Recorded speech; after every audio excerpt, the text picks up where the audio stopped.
I'm sure by now everyone watched this video when on January 22nd, our favorite course coupon provider Meet Kevin revealed that he sold out of 99% of his stocks in crypto and was betting $20 million to time the market. And let's just say the reactions were pretty swift. I really learned mainly two things: never sell and buy the dip. For an investing course, it doesn't really include that much information on actually learning to invest. It's much more about the psychology of money, and the primary one that he teaches is not to sell. But when the real dip has come, it's Kevin who's dipped. He bought back in at the height and it went back down. Like, timing the market is not a good strategy. And grey stocks are what almost everyone on YouTube likes talking about. And when you have absolutely no idea what the fuck it is that you are doing, it can seem scary. You look at your portfolio that is 50% down from when you made a video about it just a few months ago, and you panic. It's natural, and panic leads people to make very bad choices. Possibility number one, he might have gotten, paper hands, which happens to a lot of people, and there's nothing to be ashamed about. Sometimes you just freak out. Now I can easily jump on the blame train and call him a paper-handing sellout, blah blah blah, but I can't because as one of his most loyal subscribers, I followed his lead and I sold as well. But unlike Meet Kevin, who likes to flip-flop. But the point is, to me, real estate's freaking easy because I look at this stuff and I go, I know what to do. Stocks, I don't know. So don't ever expect Meet Kevin to sell you a stock investing course. Meet Kevin to sell you a stock investing course. A stock investing course. A stock investing course. A stock investing course. Yeah, unlike this guy, I sold a bit differently and I hope he can learn a thing or two from my humble little channel. So yep, you can say I paper-handed like Meet Kevin, and here's what I sold throughout January. $198 of Amazon, $208.03 of Meta, $288.04 of Visa, $325.03 of Tesla, $329.05 of Microsoft, $353.64 of Alphabet, $357.05 of Otis Worldwide, $368.05 of MasterCard, $403.06 of Costco, $469.07 of Ferrari, $524.07 of Apple, and $678.07 of Airbnb for a grand total of $4,501.16, or 9.63% of my portfolio balance at the end of January 2022. But here's lesson number one. You never sell out of your entire portfolio because worst case, you now have a massive 37% tax on those short-term capital gains if you're in Meet Kevin's income bracket, and even worse, now you're just trying to time the market and have that be a part of your investing strategy.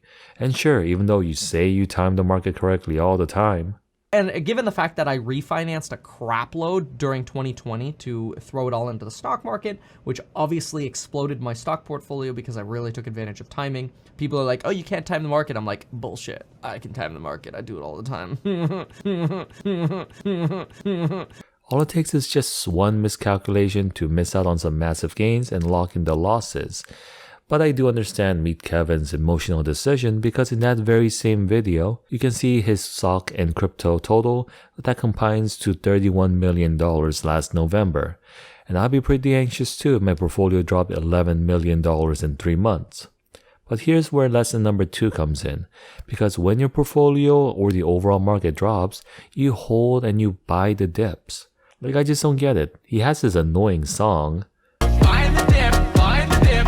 Here we go, come on, push it. Buying the dip, buying the dip.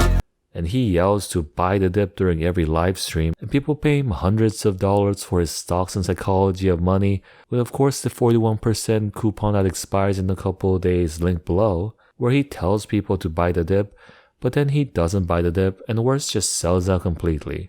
And we all know that he's not even strapped for cash because in this 2020 CNBC Make It video, he was making on average $721,474 every month.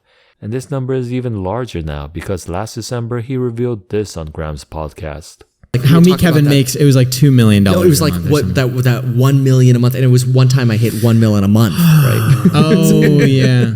Have you ever had a $3 million month? Yeah.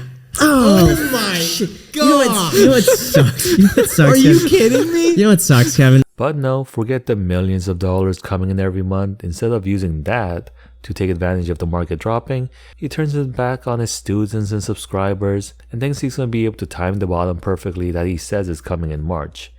To that I say, good luck, sir, but maybe you should have done what I did throughout January. Because with the $4,501.16 I got from selling my winners and the additional $3,033.69 I deposited, I bought the dips on my losers and I lowered their cost basis considerably. For example, these are my current red positions, but by holding and buying the dip, my average share prices are much lower. This video I posted back in April, and since then I increased my block position by 4.37 shares, lowering the average share price from $224.42 all the way down to $176.22. I also bought 19.74 shares of Uber that reduced my cost basis by $5.69. Same with PayPal, up 4.45 shares, and my average PayPal share went from $246.98 to $209.19. And more recently, I posted this video in October, and same story with Alibaba, Boeing, Beyond Meat, and Disney. I bought the dips, increasing my share counts while lowering my average share prices. Alibaba went down $32.81. Boeing was at $243.25, but is now at $238.73. I nearly doubled my Beyond Meat position and lowered my average share price all the way down to $95. Finally, same with Disney. More shares bought during the dip equals much lower average share. And this is with my tiny $46,000 portfolio. Imagine the cost basis Meet Kevin could have seen if he has just bought the damn dip instead of gambling in the stock market. As judging from my last video, his 2021 picks didn't even perform that well last year. So remember guys, don't try to time the market, and worst of all, don't make a rash decision over the weekend and post a video going against what you teach in your overpriced course bundles.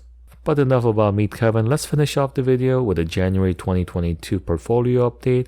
And I already gave you these two numbers, and thanks to the market sell-off, my portfolio lost $3,779.98 last month, but I'm just buying the dip every week, so we'll see where this lands at the end of February. I got $1.94 in dividends from these stocks, and my portfolio's lifetime return dropped to an abysmal 21.95% with an annualized return of 6.42%. But still, getting almost $300,000 if I let my current balance ride without any additional deposit is pretty sweet. And on the YouTube front, subscriber growth also fell off a cliff, but welcome to my 14 new subscribers, and I hope my videos can keep you entertained and keep you here long time. On a happier note, I'm so close to getting monetized I can taste it, only needing 389 more hours, or 23,340 more minutes, or 1.4 million more seconds of watch time. Fingers crossed I can get that email sometime in February or early March. But as always, don't forget to subscribe if you'd like to stay up to date on my investing journey. And I think that's enough talking for today, so make sure you buy the dips, and I'll catch y'all next time with more financial shenanigans.